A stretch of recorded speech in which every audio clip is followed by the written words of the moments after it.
In the movie Colonized, colonists will be making claims.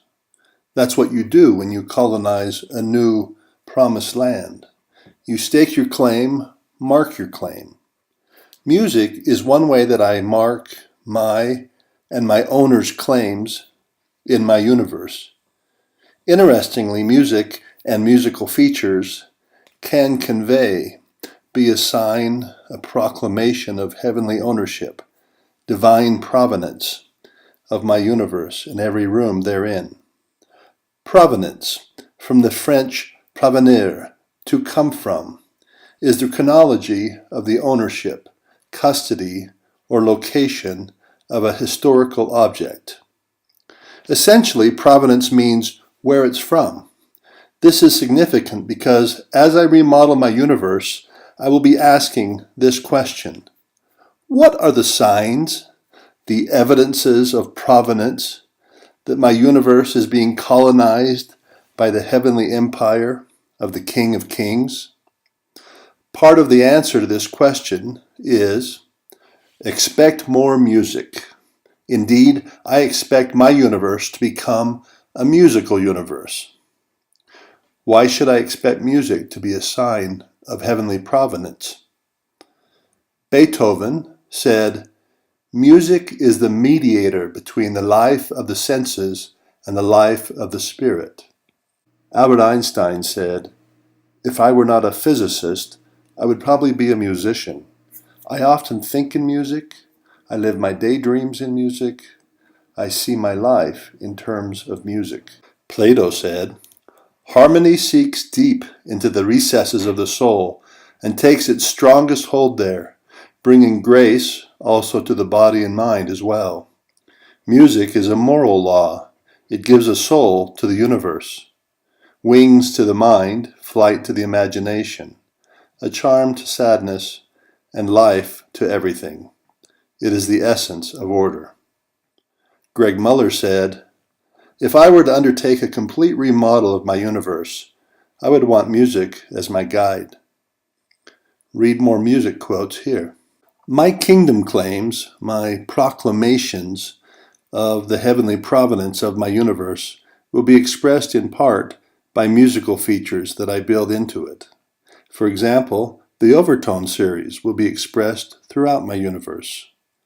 The Overtone series, also known as the Harmonic series, is the fundamental musical basis for my universe. Leonard Bernstein said, "I believe that from the earth emerges a musical poetry that is by the nature of its sources tonal.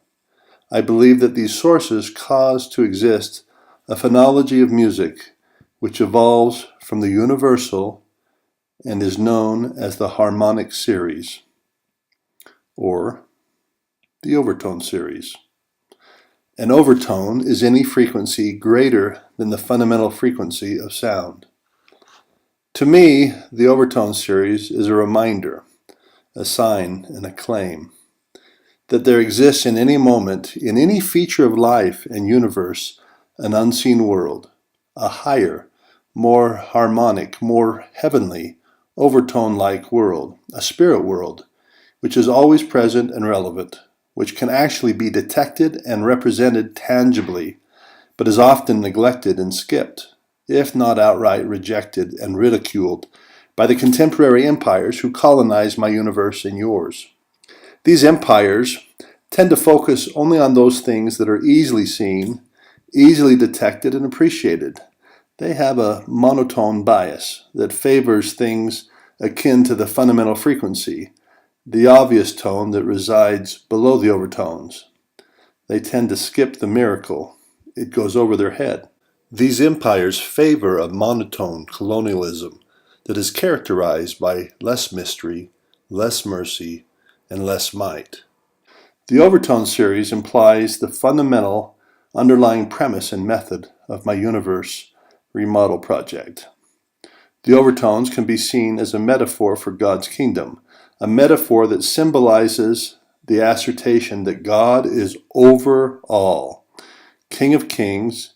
He is, his kingdom is the owner of my ship, my universe. As you will see in the mashup room, the word over in overtone also signals a direction, upward, heavenward, volume, infinite, and quality, heavenly, wonderful. The overtones are over, above, up, beyond, full comprehension. They are the less obvious, harder to hear, and thus harder to believe tones. For my thoughts are not your thoughts, neither are your ways my ways, saith the Lord. For as the heavens are higher than the earth, so are my ways higher than your ways, and my thoughts than your thoughts. In short, the overtone series is, or rather can be used as, a symbolic signature of provenance of my universe. Side note, would it surprise you to know that people with substantial expertise and deep lifelong experience in music performance are unaware of the overtone series? They are unaware of the many infinite actions that occur and the possibilities that exist above every fundamental tone they sing, play, or listen to. Gail McGowan suggests why this happens. What Carl Sagan did for me with science, Bernstein did with music. I'd never heard anybody talk about music like Bernstein did in those lectures. He went below the surface in a way that was completely new to me.